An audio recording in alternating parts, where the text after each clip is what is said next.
kufanyia ufafanuzi hapa ili at least watu waweze kuelewa na kuendelea kufuatilia.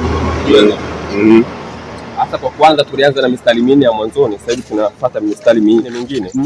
Kwamba misaafu ni Waarabu na Wazungu. Mitume manabii wanetu nani? Jiografia maelezo yamejaa ukungu, historia tufananisha na nyani.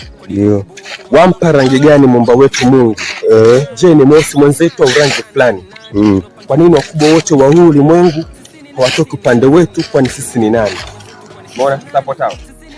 Kianza pale na wakubwa wote wa ulimwengu huu. Kwamba hakuna mkubwa wote wa ulimwengu ambaye anatoka Afrika. Wakubwa wote wa ulimwengu, ukisema mtu wa kwanza ambaye ni mkubwa kidunia, utakuta labda kama ni rais mkubwa, utakuta ni labda kutoka Marekani kule.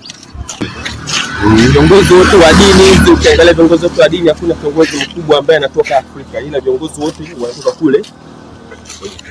Umeona? Pia kusema kwamba tujaribu labda kufanya ile kwamba kufananisha kidogo labda rangi ya Mwenyezi Mungu, ndio tunaweza tukampa Mwenyezi Mungu kwamba rangi ya mtu mweusi, hapo kidogo nitakuwa labda nasema na kufuru. Ila jaribu kufuata mitume wale, unaona wote ni weupe. Hata mweusi mmoja, yani ambao japo kuna baadhi wanasema kwamba yupo mweusi, hamna nabii aliyetoka Afrika. Hakuna aliyetoka Afrika. Au kama yupo basi ndio wanasema mmoja mmoja. Sasa kwa nini mmoja katika wale wengi? Wanapotunzo busara malumi na maswala na vuruga nikisema na hivi